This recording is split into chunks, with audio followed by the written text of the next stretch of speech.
So yesterday I beat the Separate Ways DLC, and there's a lot of things that I have to talk about, and I will review it in this video, and there may be some spoilers. There's probably going to be a lot. So be on alert for that, but if you have beaten it, then stick around, but if you have not beaten it, and you don't want to get spoiled, then you can click off this video, but once you end up beating it, come back to this video. But, well, a year ago, I made a YouTube video talking about Resident Evil 5's Lost in Nightmares DLC and saying it was the best RE DLC ever made. And I truly and confidently believe saying this with my whole chest. With what released on September 21st of 2023, Separate Ways for RE4 Remake is the best DLC ever made for Resident Evil, and I genuinely believe that there is no possible debate on what it could be better. I don't think Zed of Zoe is better. I don't think Lost in Nightmares is better. I don't think there's nothing at all with what was necessarily added and just how everything was in this mode. It was so good, man. I'm still blown away, and I stayed up late as fuck at night, and I ended up beating it in one sitting. It took me 3 hours to beat it, almost on the dot. It was 2 hours and 58 minutes. Yeah, I can confidently say that this is the best RE DLC ever made. The combat in this game was one of the most fun things that I ever played in a Resident Evil game.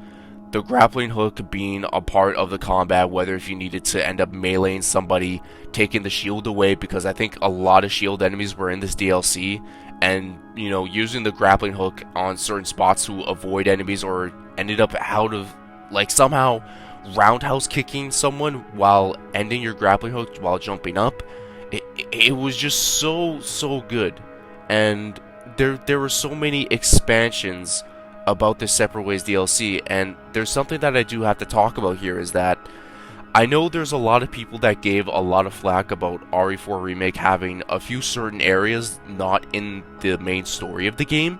Once I played through it, I saw so many areas that were in the original main story that were put into the Separate Ways. Like, oh my gosh, there was the trolley section, or what is it called? The cable car section, the laser room.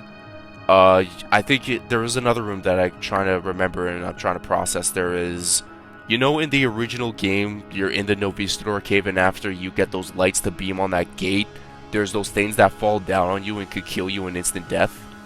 Those were back in this, and there was also a different, unique perspective. Oh yeah, once you get the two grails, specifically the Queen's Grail, there's those two Ganados that are like wielding that weird, crazy fucking thing that could kill Ashley. That was in this DLC. It was there, and I was completely blown away as to how Capcom stayed so faithful to not just Separate Ways, but the entirety of this remake now, and I'm just so happy that they included all that stuff, and on how they made this DLC so much better compared to the original Separate Ways, because, again, it's the best RE DLC I ever played, and I think it's probably going to be the same for everybody else. But there's another thing that I do want to talk about, is Ada and Wesker. There was a really interesting and unique dynamic about these two. I don't think Krauser was necessarily involved with the two, because I ended up reading a few files from Krauser in Separate Ways, is that I don't think he was working with Wesker at all, and honestly I don't really necessarily have a big problem with that anymore, but maybe I might be a little bit nitpicky about it a week or two later. But one thing that I am really confused about is Wesker being around in the village, the castle, and the island. Like, he's literally there. He's in the shadows, and he's there, helping Ada out. And it does bring a question as to why didn't you just do it yourself? Instead of just hiring Ada or maybe Krauser. You were there in the village, you were there in the island. You could have done all this stuff yourself. But then again, you are the mastermind, you lurk in the shadows, you play behind the scenes. And that's exactly what ended up happening. And that's pretty much Albert Wesker as one of the key essentials to his character. One more thing that I do want to mention is how the U3 Verdugo It was such an amazing decision by Capcom, or whoever was developing or coming up with this idea, was that the U3 was practically another Verdugo, and he had so much more elements to him than the original, than just this random boss that popped up in the original.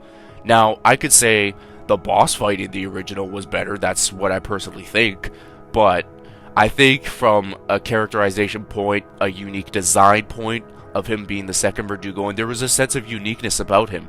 From the psychological boss fights with him and Ada, where Ada got infected with the Plaga at the very beginning of the game, and then just having like these multiple figures of Verdugo, it kind of reminded me of the Jack Norman Revelations 1 boss fight. To me, that is one of the more very underrated boss fights, but also very annoying because you had to hit one particular spot in that boss fight, but you could just shoot the Verdugo wherever and you will get some damage done. But he was very, very difficult. And then in the U3 reveal, man, I was just blown away. It brought a huge smile to my face. But once I saw that battlefield, I was like, okay, this is where he gets revealed. And then he ended up mutating, and then he got to there, and then you ended up killing him before you ended up going to see Luis's death. But man, what a way to make the U3 a lot more unique, that he was a Verdugo, or it was a Verdugo, I should say. That was absolutely amazing. And one thing that I do want to also say, I'm going to be saying that a lot in this video, is because there is no script, I'm just saying stuff out of my initial thoughts. The fact that the DLC ended up paying homage to the original Resident Evil 2 and Resident Evil 4 from soundtrack-wise, because at the end of the chapter, you hear Ada's theme basically being remixed, and it just hits, because Ada's theme is my favorite Resident Evil theme of all time. Original Resident Evil 2 was my favorite soundtrack of all time, and I still believe it will be to this day, and probably will be for a very, very long time.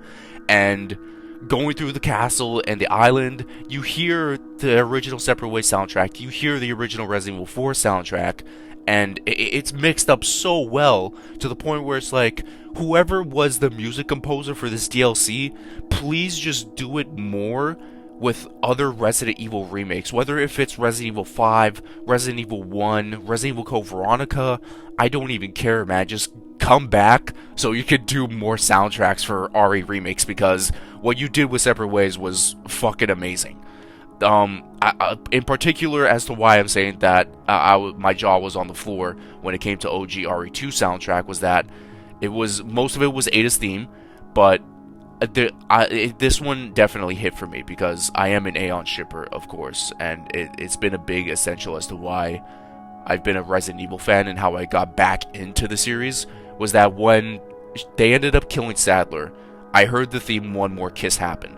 And keep in mind, guys, those two particular themes that were in the Resident Evil 2 original soundtrack were not in the remake soundtrack. Not necessarily remixed, but when you end up importing the original soundtrack, where you have to end up paying for it in the remake and in the main story and the campaigns, I guess, they are nowhere to be heard. None of it, and I was kind of like bummed out a little bit, because I think those two were really, really good themes in Resident Evil 2 original, and then they ended up doing this in 4 remake, and it's just like, it kind of like gave me not necessarily a sense of relief, but it was just like, wow, thank you guys for doing that, seriously. But wow, the soundtrack was fucking amazing. Probably the best DLC soundtrack that I've ever been through, and I'm so glad that I heard a lot of OG RE2. It kind of just like paid homage, and it was like a love letter to those RE2 soundtrack fans, and even with the RE4 as well, with the remixes, because you immediately hear Infiltration. You'll be hearing the Separate Way stuff once you play through this. It's so good, the soundtrack. It's a 10 out of 10 for me.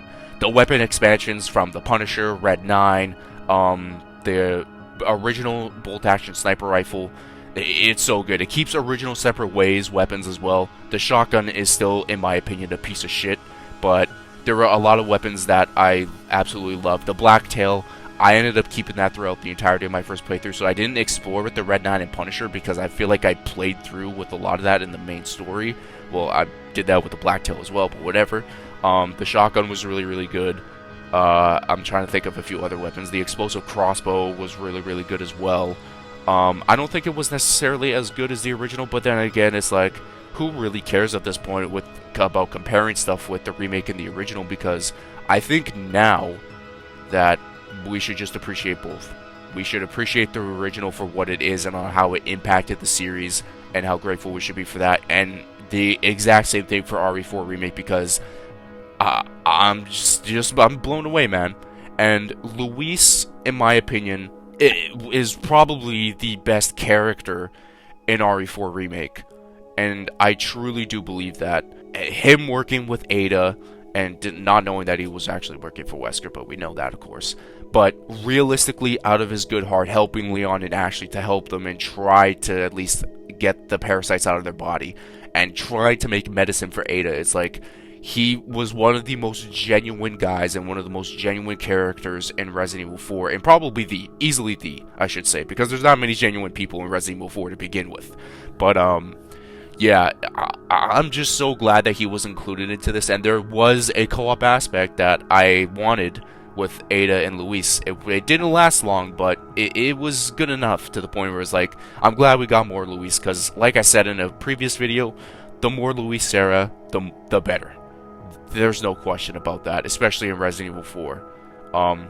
Him over the original. Remake Luis completely fucking washes the original Luis. I know I'm going to be comparing a lot, but this is coming from a guy that the original RE4 is his favorite game of all time.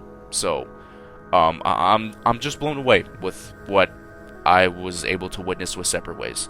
And I do want to talk about the ending post-credit scene. I genuinely believe now that Resident Evil 5 is going to be the next remake. I don't believe it's going to be Code Veronica. I don't believe it's going to be Resident Evil 1. I would be fucking blown away if it was one of those two. As much as my heart would want me to get a Resident Evil Code Veronica, an RE1 or an RE0 remake, my head is telling me, from Capcom's perspective, that Resident Evil 5 is going to be the next remake. There's way too much shit that you are teasing at the end of these post-credit scenes. Like, Wesker literally had Krauser's dead body right beside him. And that's how he got the dominant species Plaga. That's how he got, or the Amber, or whatever the case was. Like, there's so much teases. Even from the remake main story post-credit scene. Excella, the underground flower lab, or whatever it was. And then now you got Krauser's dead body, and then him just going off about the sun will rise for man, or whatever. I'm excited. But I am also keeping my eyes open for an RE5 remake. I don't know if it necessarily should be the next Resident Evil game, because I still think RE9 should be next. But I definitely do know now that RE5 remake will be next, because they have not teased a Resident Evil remake like this, and I believe, well, in-game I should say, since the beginning of remakes for Resident Evil. So, I don't know, man. I am prepared for an RE5 remake if it comes out in the next 2 or 3 years. It's not what I wanted, but I will take it, and I won't have a problem with it. So now I said that Resident Evil 4 Original was my favorite game of all time, and it probably still is, but I am really having a considerate debate about if the remake is or the original, because when I originally played Resident Evil 4 Remake, I ended up beating it about 2 or 3 times. I ended up uninstalling it, and I did not touch it for the next 3 months. And I was honestly just wondering on what necessarily made me burn out from Resident Evil 4 Remake so early. What made me not want to play this game? And there was like a weird ick about RE4 Remake for me, and I just didn't really know what it was. I didn't know if it was the 10-hour live stream that I did to beat the main story that kind of burned me out, or if it was Separate Ways not being in this game. Because I think every RE4 fan can agree with me, Resident Evil 4 Original or Remake is nothing without Separate Ways. That I truly do believe. Because now that I played Separate Ways, I just want to play 4 Remake more. Like, the replayability of this game, Capcom did it again. I think this is the best RE Engine game that they have produced. And I don't know if it'll get better than this, man. But with what they did with this remake, I'm just blown away. I probably might be sitting down with myself for about a week or two talking about which one's better, remake or original. I might just go with original because I might be wearing the rose tinted glasses when I'm thinking about that stuff. But yeah, the Resident Evil 4 remake by no means is this soulless game. I think that term now needs to be trashed out of the window with what Separate Ways did, keeping adding what I said originally in this video. There's no way that you can call this game soulless anymore. There's no way. And I would 100% advise you guys, if you have the money, to buy this DLC, because it is 100% worth $10 or $15, wherever it is. And one thing that I do also want to say is that I do believe Ada Wong deserves her own RE game. I said this last year, or about 2 years ago, but I feel like I do want to make another video talking about it again, like essentially remaking that video. If Ethan Winters can get 2 mainline games, then Ada Wong should get 1. That's how I stand on it. But overall, for how I feel about Resident Evil 4 Separate Ways, is that this was a big love letter to Resident Evil 4 original fans. If you play this, you're gonna love it. You're gonna have smiles on your faces. You're gonna have your jaw on the floor. You're just gonna, nostalgia will hit with what Capcom did in this DLC. And I haven't even played Mercenaries yet. This is just a Separate Ways review. But yeah, this was one of the biggest, if not the biggest, love letter I have ever played in a video game in my life.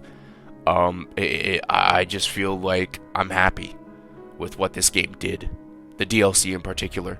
But now the RE4 remake is complete, and I think that's what necessarily was holding me back from playing this game and having fun with it, was because you were just playing the main story and you already beat a lot of shit on Mercenaries. And I think that's what Separate Ways was. Separate Ways, what to me was the missing piece about RE4 Remake being the masterpiece that it was originally and now remade.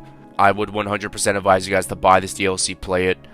This is the best one ever made. If I repeated myself a lot, and if I say a lot, then I do apologize, because I am saying a lot of this off script. There's no script. I'm just speaking from my heart and my head. So hopefully you guys do understand that. But I think that is going to be the end of the review. I only praised this DLC because that's exactly what it should be. I'm just blown away that 6 months later that they ended up delivering the best DLC ever made, Resident Evil wise, I should say. So it did. So I guess I was kind of right that development was beginning around the time where the RE4 Remake main story was releasing or in development. But I'm grateful for this DLC, man. This was a big love letter to original RE4 fans, and maybe even Resident Evil fans in general. But I will also say this. It makes me feel bad for Resident Evil 3 Remake, because with how they treated this remake, and a little bit of 2 Remake, the RE3 Remake deserves so much better. I feel like it just got into the wrong development hands, and I'm going to make an entire video talking about it, but there's a few things that I got to do before I do that, and I'm not saying why, but that's going to be a secret that I'm going to keep to myself for a little while. But yeah, that's going to be the end of today's video. Thank you guys for watching and listening to me ramble about me loving a DLC. I know it's just a DLC, but anyways, RE4 Remake is now officially complete. I don't think they're doing an Operation Javier DLC, and once we complete Separate Ways, we're going to be replaying the shit out of it for the next month, and then once Halloween hits, it is time to speculate what the next Resident Evil game will be. I'll be making a shit ton of videos talking about it, whether if it's an RE5 Remake or Resident Evil 9. Hopefully a Resident Evil Revelations 3, but we'll see what happens in the near future. Thank you guys for watching. If you enjoyed, please leave a like on this video to help it reach the algorithm, and hit the subscribe button. As always, guys, I will catch y'all in my next video, and play Separate Ways. It is 100% worth the money and the time to play it. Peace out, and much love.